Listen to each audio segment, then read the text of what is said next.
Hello and welcome. I am Pranay Upadhyay and you are watching Namaste World, your daily window into the biggest stories shaping India and the world.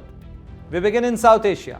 India's successful K4 missile test has exposed Pakistan's nuclear vulnerability, triggering sharp reactions and unease within Rawalpindi's military leadership.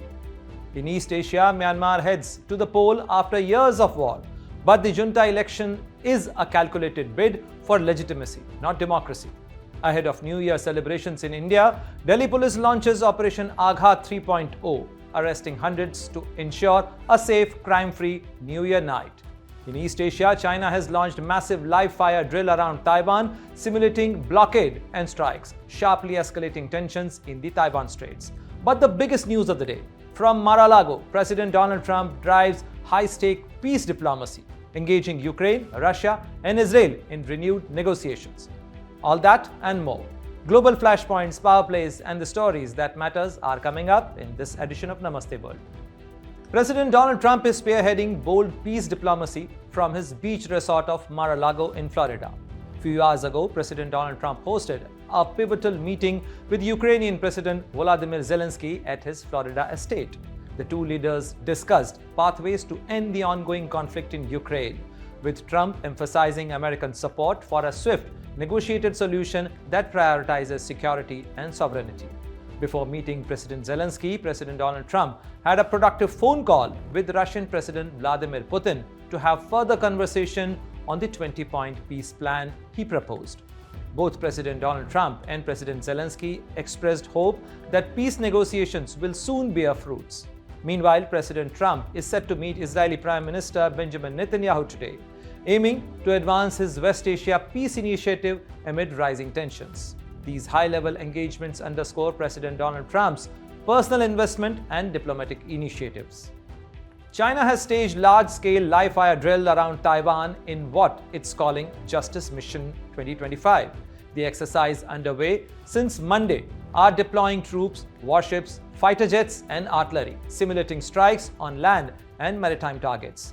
According to China's Eastern Theater Command, forces are focused north and southwest of Taiwan Strait, with plans to blockade major ports and fully encircle the island.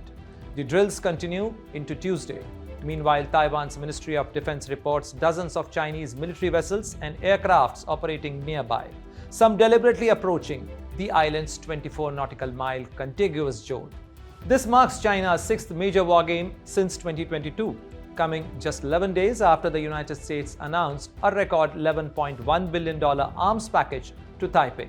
Analysts warn these maneuvers are blurring the line between routine training and potential stage setting for an actual assault, designed to limit advance warning for the United States and its allies. A Chinese spokesperson described the drill as a serious warning to Taiwan's independence forces and external interference. Taiwan's government has strongly condemned the action, while its defense ministry showcased US-made weapons, including HIMARS rocket systems that could reach coastal targets in China's Fujian province.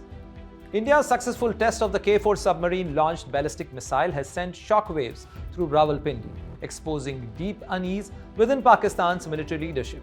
As sharp rhetoric replaces strategic confidence, India's undersea nuclear deterrent is reshaping the balance of power, stripping away Islamabad's long-relied nuclear bluff.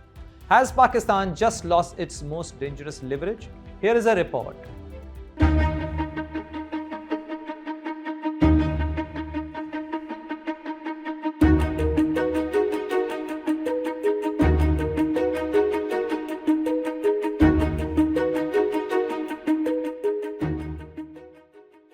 India's successful test of the K4 submarine-launched ballistic missile has rattled Pakistan's military establishment.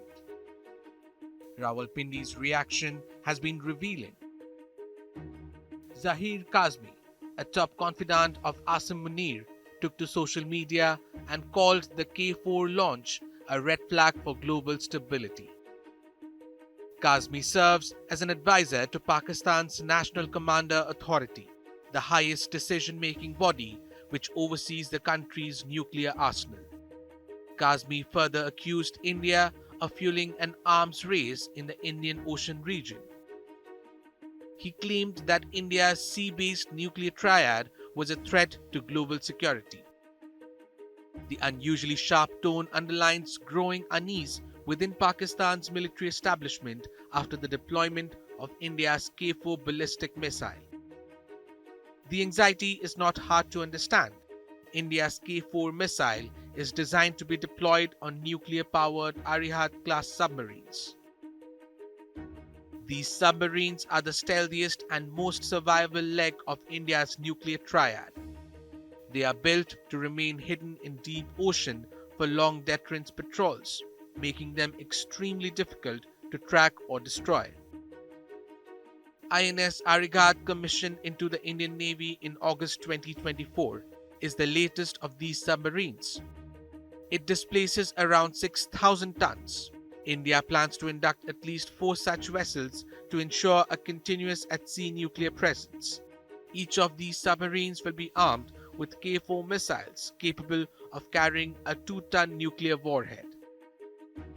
With a range of 3,500 kilometers, the deadly missile allows India to strike targets deep inside hostile territory from concealed positions at sea. For Pakistan, this is a hard reality to digest. India can now conceal and deploy nuclear warheads underwater. That survivability gives New Delhi a decisive advantage in nuclear brinksmanship. The nervous reaction from Rawalpindi also reflects recent setbacks. After suffering a humiliating defeat during India's Operation Sindoor, Asim Munir restored to nuclear threats. In August, he warned of taking half the world down if Pakistan faced an existential threat from India. But experts say such rhetoric rings hollow.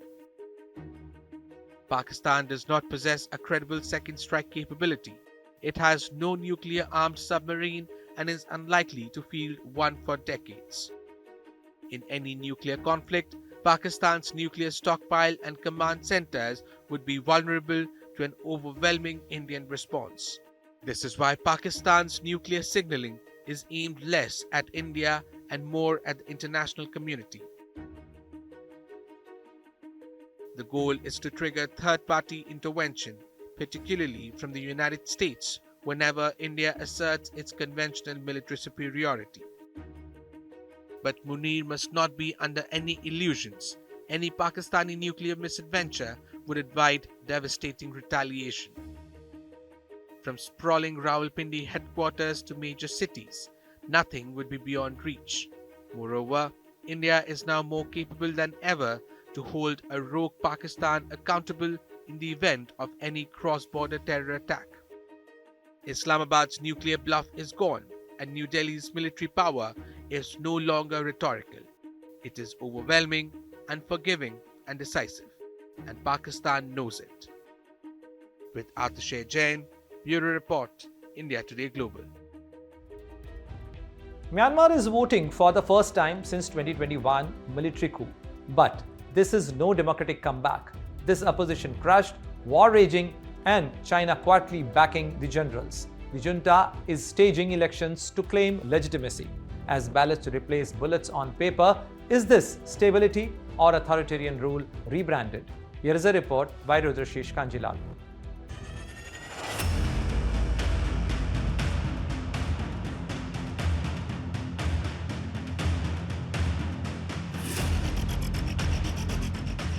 Myanmar just voted for the first time in nearly 5 years, and for the first time since a brutal military coup tore the country apart.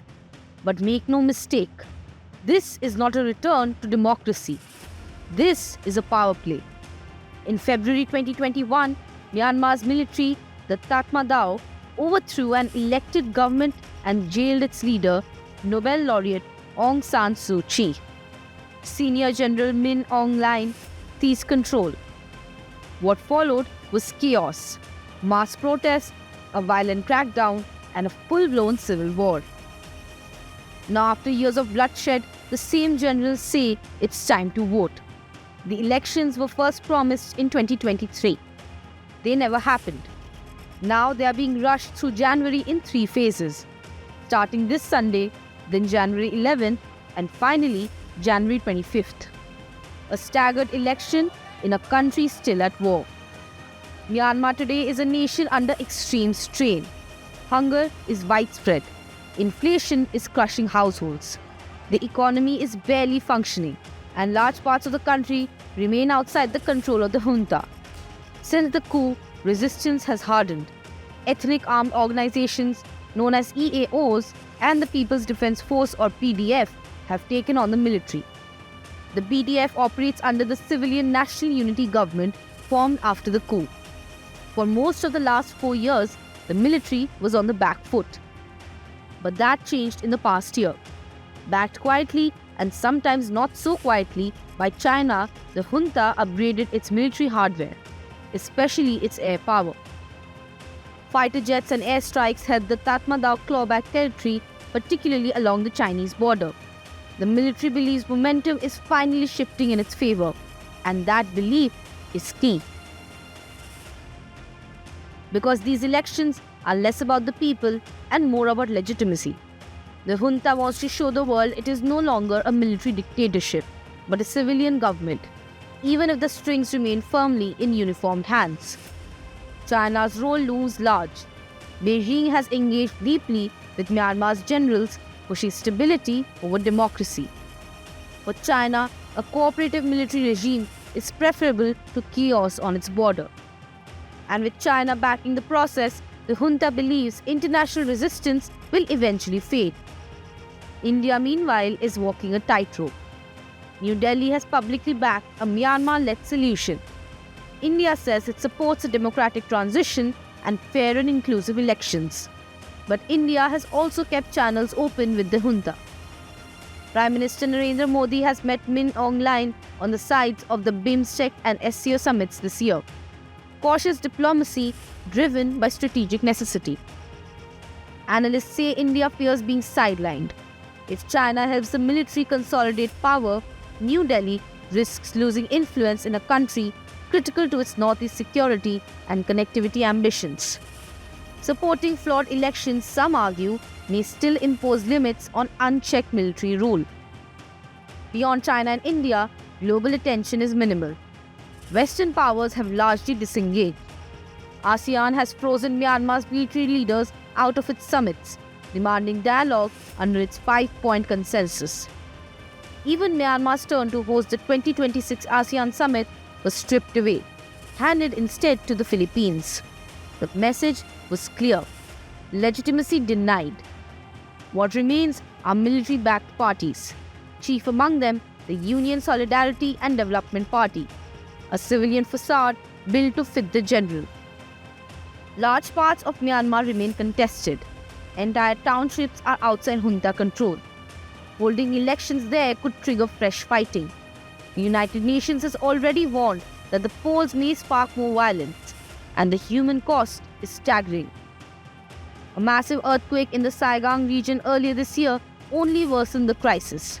At the same time, US foreign aid cuts have shrunk humanitarian lifelines even further. The fallout is spilling across borders. India alone hosts tens of thousands of Myanmar refugees, particularly in Mizoram. Any escalation linked to the elections could push thousands more across the frontier, straining already limited resources. Some election areas lie right along India's border, zones where resistance groups are active. More violence there could mean new waves of displacement. So what do these elections really represent? Not peace, not reconciliation, and certainly not democracy. They represent confidence, a military that believes it has survived the storm. The junta is betting on a simple calculation. With China backing it, with neighbors engaging it, and with the world distracted, legitimacy will eventually come, whether through ballots or bullets. For the people of Myanmar, however, the choice remains painfully limited. A vote without freedom, an election without opposition, and a future still overshadowed by guns. As Myanmar heads to the polls this Sunday, one question looms large. Is this the beginning of political normalcy or just another chapter in a war disguised as democracy?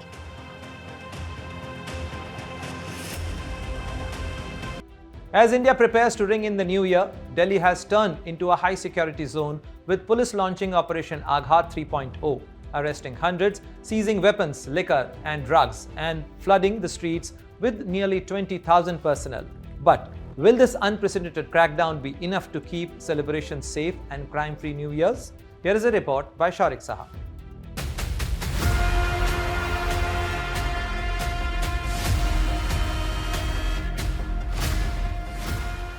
As India gears up to welcome the new year, the capital city's police have gone into overdrive. In a massive pre-New Year crackdown, the Delhi police launched Operation Aaghat 3.0, a citywide preventive drive aimed at keeping celebrations safe and crime-free. Over just one night, police arrested more than 680 people across South and Southeast Delhi, while over 1,300 others were rounded up under prevention action. Authorities say the operation was designed to send a clear warning to criminals ahead of the festive rush. Raids and checks led to the seizure of illegal weapons, including country-made pistols, live cartridges, and knives. Police also recovered over 12,000 quarters of illicit liquor, 6 kilograms of weed, and more than 2 lakh rupees from gambling rackets. More than 350 people were booked for drinking in public places, while bad characters, drug peddlers, bootleggers, and habitual offenders were taken off the streets. In a major relief for victims, police also recovered over 300 stolen and snatched mobile phones, along with dozens of stolen vehicles. Security has now been significantly tightened across Delhi. Nearly 12,000 police personnel, including traffic and paramilitary forces, will be deployed on New Year's Eve. Extra checks are in place at borders, party hotspots, market and nightlife hubs. Breath analyzers, barricades and surprise checks will target drunken driving, rash driving and dangerous stunts. From Connaught Place to India Gate, the message is loud and clear: celebrate but follow the law. Delhi police say Operation Aaghat 3.0 is about one thing: assuring the new year begins safely for everyone. As the clock ticks towards midnight, India is on high alert. With streets locked down and criminals warned, the message from the police is unmistakable. This new year, the law will be watching. With Sharik Saha, Bureau Report, India Today Global. As we wrap up today's show, here is a quick look at the top stories making waves around the world. President Trump is set to press Israel's Prime Minister Benjamin Netanyahu for progress on the fragile Gaza ceasefire amid rising tensions involving Hezbollah and Iran. China has firmly backed Somalia's sovereignty, opposing any territorial split after Israel recognized Somaliland, warning against separatism and foreign interference. And that brings us to the end of today's edition of Namaste World. From breakthrough in technology and business to political developments and natural disasters. Stay tuned as we bring you the latest updates, key developments, and more from New Delhi to New York. See you again tomorrow, same time, right here on Namaste World.